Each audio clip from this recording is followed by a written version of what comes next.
Hey guys, welcome back to my channel and to a brand new video. Today we're going to be doing like a Tessa Bailey reading vlog slash like maybe 24-hour readathon.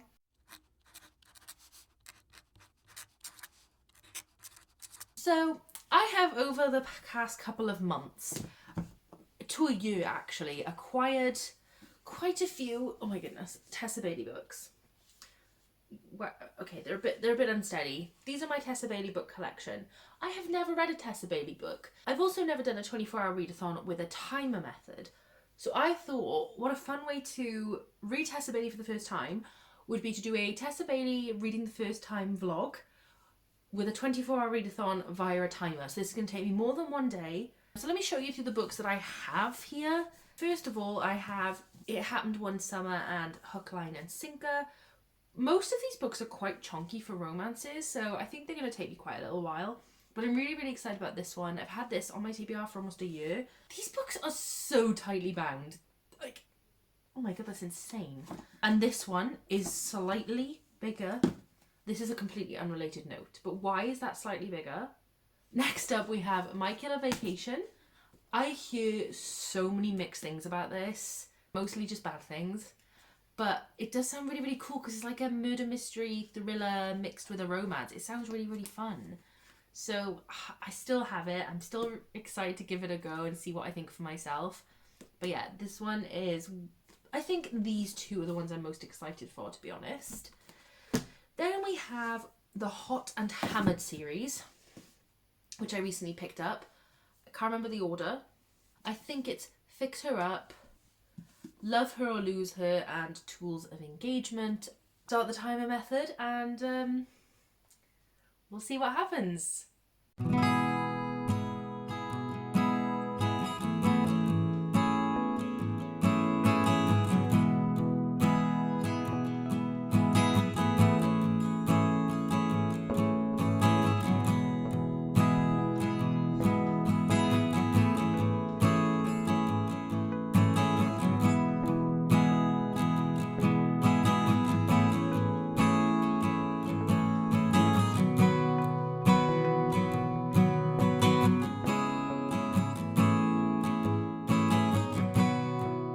I'm at chapter 11 of It Happened One Summer, which is exactly 100 pages into the book. Initially, I really wasn't sure. Like, I really didn't like Piper.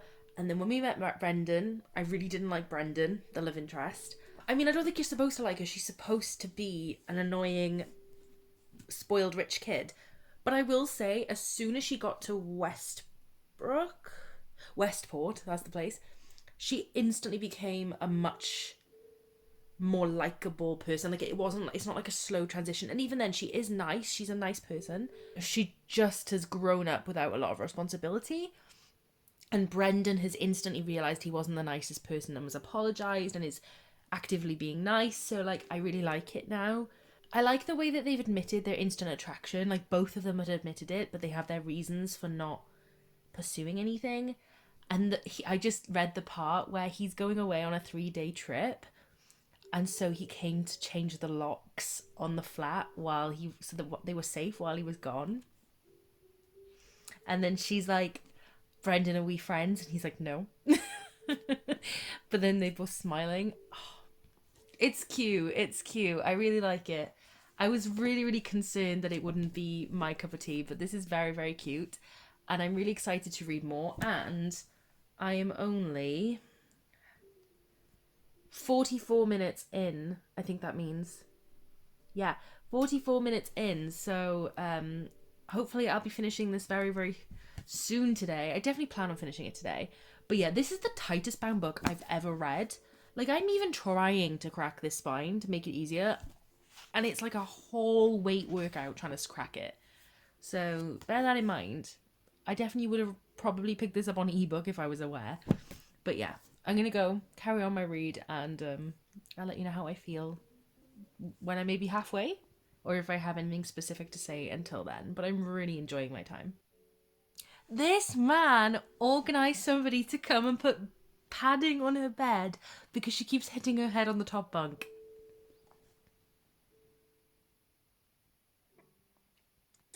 Can I have this man, please?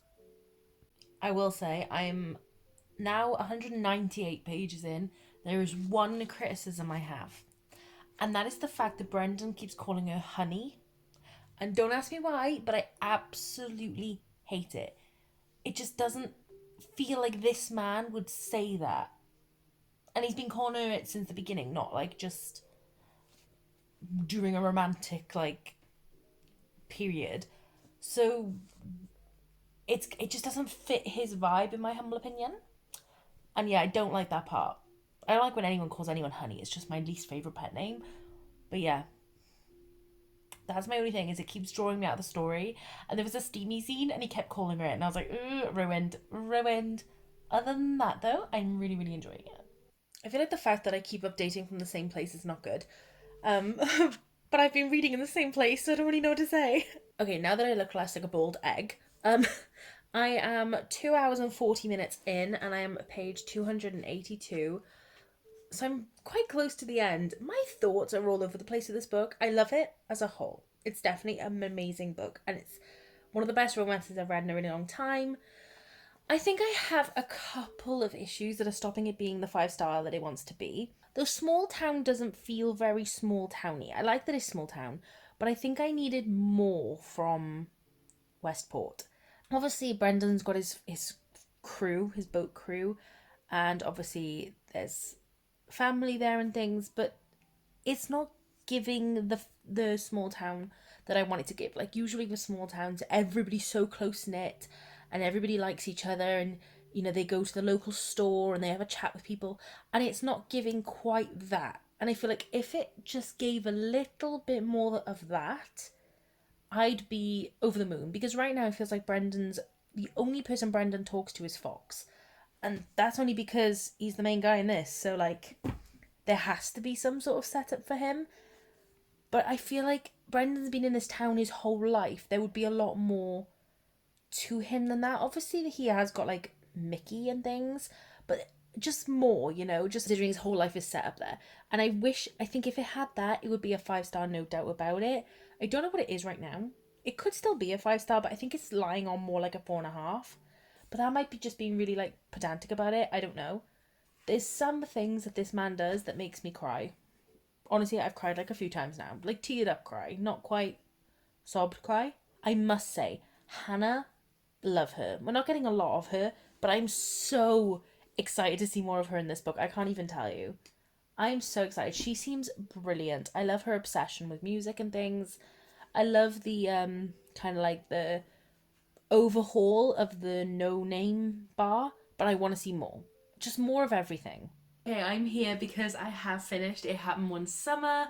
It took me, bear with. This is how long we have left. So it took me basically 3.5 hours to read, which isn't too bad for a 400-page book. That's pretty standard for me. I really, really enjoyed this. I know I gave you my feelings throughout, and so I wasn't sure what it was going to be. I think I'm falling on a 4-star. I think only because I want more of that small town. I don't think it was enough. I don't think it was pushed enough. I didn't mind the third act drama, like it wasn't too much, but it did feel a little trivial. I wasn't entirely sure I was convinced by that. I don't know. But I must say, I'm going into this one next, and if the family dynamic is anywhere like half as good as in this one, I'm going to really love it. Hannah and Piper have just been there for each other the whole time, and I wish we'd seen more of their sister relationship, because I love reading about sister relationships. I love my sisters very, very much, and one of them is one of my best friends. So I want to read more books about sister relationships, and so I really enjoyed this one. I just wanted more. I really like Brendan. I think he was great. But I would say it was wrapped up really quick. Like, the last page I turned and I was like, oh, that was the end. I'm going to continue with this because I think it'd be really nice to like instantly go into this one knowing I'm familiar with the town, familiar with the people. And yeah, really, really excited to continue with the high that I already feel. So yeah, I will update you when I have an update to give.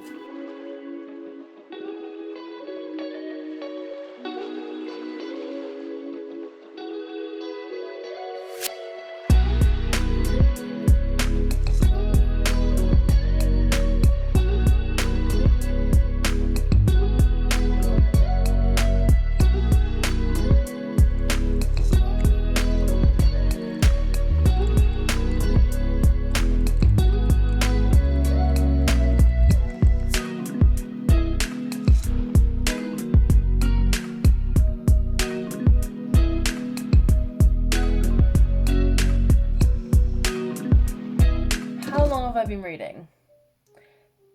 19, just under 19 hours left. 18 hours and 53 minutes. So I've been reading this one for an hour and a half. Gosh, I cannot work out my timings. I am at page 211, so I'm pretty much just over halfway. I don't know which one I prefer, the first or the second. I really like the setup of the first one, like the makeover of the bar, but this one, I really love Fox. I love that Fox has all this trouble and he's not willing to like admit things to himself, but I also love that he still knows how he feels. And just because he knows he can't act on those feelings, he still is very much aware of how he feels and what he wants. It's so cute. Hannah is finally getting it. She's finally getting it, and that pleases me. But yeah, I'm really liking it. By this point in the other book, we'd had like a lot of romance. I think they were boyfriend and girlfriend at this point in the last book. So to have this so drawn out is making me like... It's making me very happy. I like a little bit of a... Not a slow burn, because this isn't even so much a slow burn. But I really like when the characters have a lot of development before the romance. Like, I really, really like that. And there's definitely a lot of that happening in here. Yeah, I love these guys. And also it's got the trope of like small spaces. What's that trope called? Forced proximity, because she's having to stay in his guest room. Oh yeah. This one is really, really good. I like both of these books a lot. So yeah, I'm gonna go. I'll probably talk to you when I finished if I don't have something to tell you first. But this is good. I am very much enjoying Tessa Bailey's writing style. This was a good idea. Can you tell from my glassy eyes that I have in fact been crying my eyes out? I'm at the epilogue, so I'm going to read that and then I'll come back to you with my thoughts. But I just thought you should know, lots of crying has been done today. I'm highly emotional. I have finished Hook, Line and Sinker, and I have gotten to 17 and a half hours, so I really should have done this the other way. 6.5 hours? I've been reading for 6.5 hours, so I have 17 and a half left, and I have read 2 books. So this one was so good. This one made me a lot more emotional than the other one, but I think they were on par with each other. I like the dynamics of Piper and Brendan's relationship a lot, but I really liked... I had my issues with Brendan, whereas I really liked Fox a lot. I think he was like a really special man. I loved the way he owned up to his feelings, and even when he made a mistake, he was always trying to have breakthroughs. Like at one point he's overthinking. He's like, I just need to talk. I just need to open my mouth and talk about what I want to say, and then I won't feel this way. And I just appreciate that he was like a man in tune with his feelings. I really liked it. I really love Hannah. I think she's great. I just love the whole book. I'm giving both of these 4 stars. I think they're absolutely brilliant. I really, really, really enjoyed them. I love the small town romance. I think you got a little bit... Did you? I don't know. No, I don't think either of them were really giving enough small town as I would have hoped. But they were good nonetheless. The first 2... I think this is like the Brellington series. The Bellinger sister series. So I have completed this. I'm very, very glad to have read them. I love them. And I kind of annoyed at myself for leaving them on my TBR for a year, because these were good. So I don't know if I'm going to read any more tonight, because it's 10 and I'm kind of tired. I mean, I have been reading for 6.5 hours. I think tomorrow I'm going to start off with My Killer Vacation, because number one, it's a little small one. It's a standalone, so it'll be really nice to read before I head into the series, the big 3 Chonk Boy series. It is the next day, and my head is absolutely pounding to within an inch of its life. Because my head is so sore, it's like a behind the eye headache, you know, when your eyes are hurting and straining. So I was going to dive into this today, but I honestly think my eyes would try and kill me if I tried to stare at a book right now, because the actual reading part would hurt. So I am going to read this later, I hope, if my headache eases up. The audiobook is available for this on Scribd. So I'm going to actually listen to this one right now. I think it's between Georgie and Travis. Yes, Georgette and Travis. I'm going to listen to this while I do some of my work for the day, while I do some cleaning, while I do everything I have to do, and just trying to take it like easy so that my headache's better. If it becomes too much for my headache, I will pause the timer and try again later. I don't know. It's not a good time to have a headache, is it? Not great for my plan. But it's okay. We will do what we have to do. Let's go. I have had to pause in the middle of a steamy scene to come and tell you my feelings on this book so far. So I'm 150 pages in. It's one of the most horrific things I've ever read. The winning streak had to end at some point. I've had nothing but 4 and 5 stars for like 3 weeks. It had to end, and it has ended with this book. I can tell you that for free. When was this published? 2019. Not that long ago. This, in my humble opinion, is not very good. It's giving me the ick. Travis is icky. This man is so icky. And they've out of absolutely nowhere, right? It's fake dating. And they're like, let's fake date. And then suddenly they're having a steamy scene out of absolutely nowhere. I was like, hang on, what did I miss? Did I skip something? I don't like any of the side characters. I don't like any of the main characters. I'm gonna keep reading, but just so you know, it ain't good so far. Ew. I just finished Fix Her Up.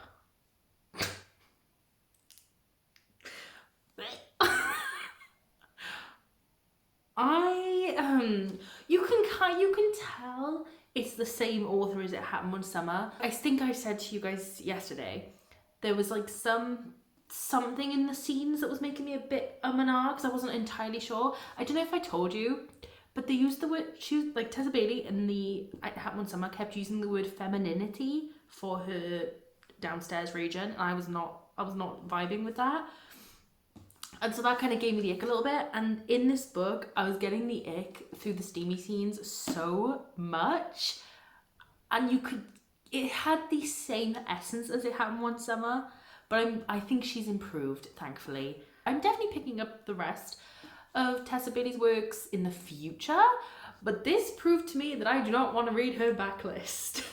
Even though I am in this video. This was...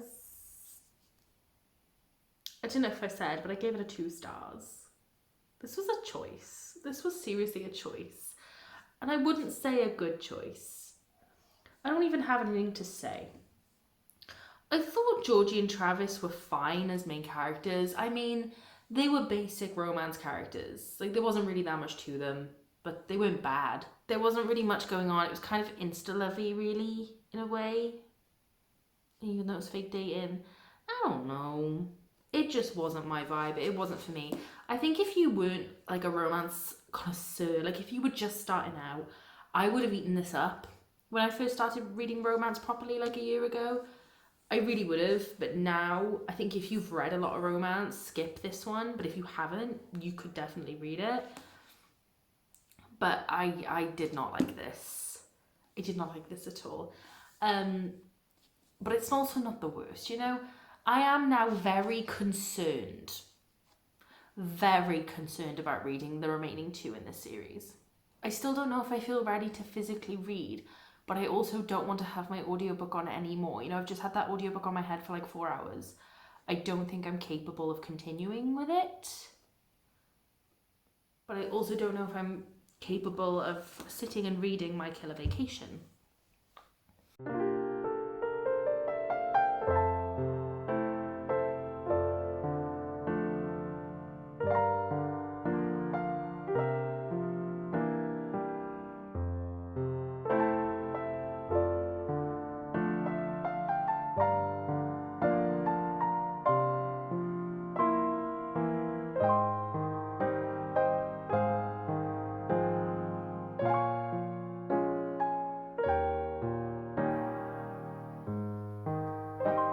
As an update, I am 150 pages exactly into My Killer Vacation. I did decide to continue. I think it's literally just a couple of pages over halfway.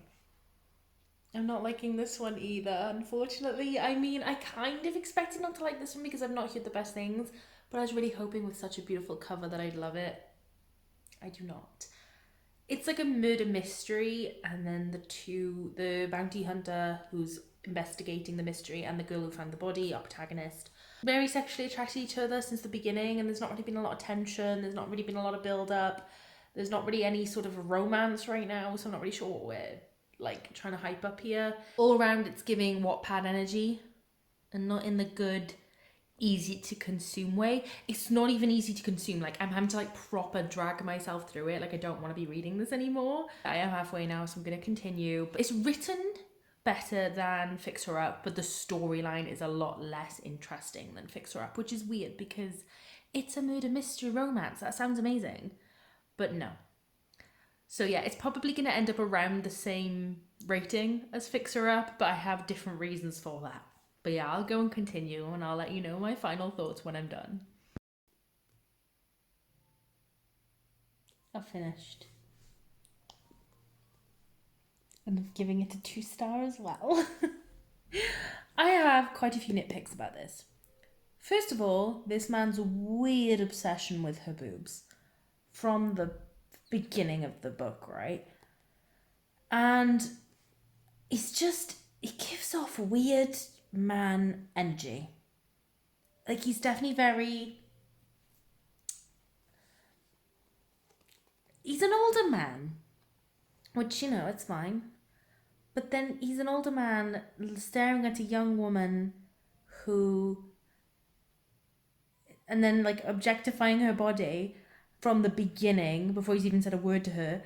And then when he finds out he's a school teacher, he like goes on really weirdly about her like innocence. I don't know. It's just not giving good guy. And then all the way through the book, I don't know, I suppose it was meant to be romantic, his like possessiveness and want to like look after her, but it kind of just gave me possessive, gross vibes instead. I don't know. It was a bit icky. Also, this is a very nitpicky situation, but this man has long black hair. Long. Did the cover designer just not bother to find out a character description or what? Because that man does not have long black hair. Anywho, I don't know. The man was just a bit sleazy and a bit odd, and I wasn't obsessed with him. And yeah, overall, weird vibes. Didn't really get anything from the murder mystery. It was a bit crap, to be honest. Yeah, overall, not my favourite. I'd say even worse than Fix Her Up, which is surprising. So yeah. This started off so well and it's gone downhill. It's really gone downhill. Okay. Well, that's enough reading for today. We are at... Okay, so we have 10 hours and 20 minutes left. Can't read tomorrow, I don't have the time, but that can be saved for Friday. So, Friday, I will read 2 more books, hopefully, and we will have completed this readathon. But so far, we have 2 4s and 2 2s, so it's not looking great. But we'll get there, we'll see. Anyway. Please excuse the sound of the washing machine in the background. If you can hear it, I'm very sorry. But I really want to update you that I'm reading this currently. I don't know how far in I am. Chapter 13. So I'm about 144 pages in. God, these are so tightly bound, it's ridiculous. I want to keep reading these on audio, but the next book was blocked for me on Scribd until the end of this month. So I think I'm gonna make a new account and like you just get like a free trial or something for a new account so I can listen to it, because that's offensive. I forgot to set my timer for the last like hour I've been reading. Damn it. Okay, so I forgot to press time on the audiobook and I've listened to about an hour. So I'm a liar. It says 10 hours and 20 minutes. I'm a liar. It's actually like 9 hours and 20 minutes. I will do something later when I'm not reading and I will make sure I leave it on for another hour. But yeah, I'm going to press play.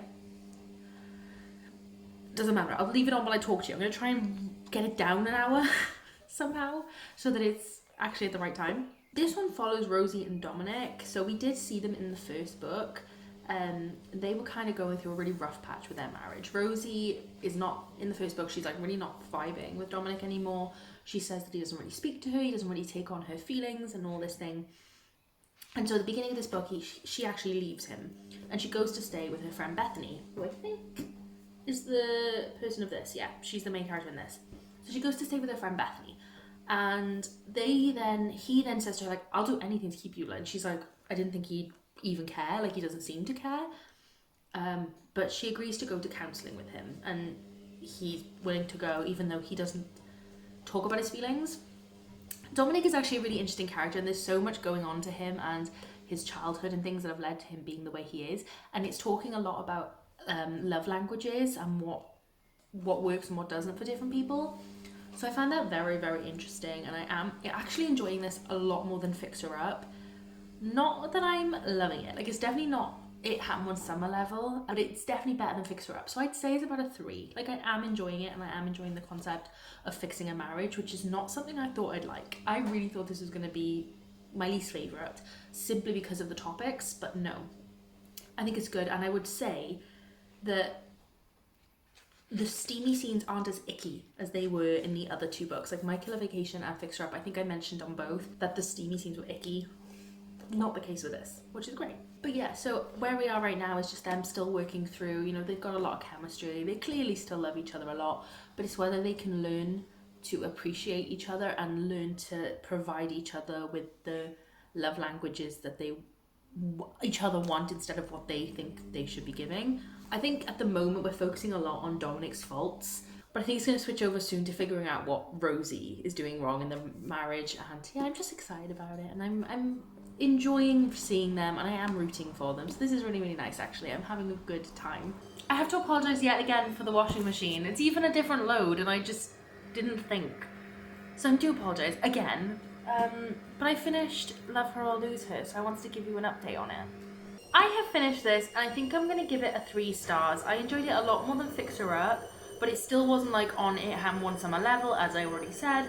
I really enjoyed Rosie and Dominic in this story. I think they had a really nice connection, and I really liked the concept of fighting for their marriage, which was really, really sweet, and I liked their like dedication to each other, that even in their hard times, they still loved each other wholly. They just had their issues, and I love that they were able to see that from like a neutral perspective, and they could both see that they had their own flaws and they weren't just blaming each other. It wasn't as cringy as the first one, thank the lords. There were some cringy lines, but for the most part it was not that cringy. But yeah, I really enjoyed this for what it was. I'm definitely not saying it's going to be like a new fave reread situation, because it's not, but it was definitely a fun one, and I did really enjoy it.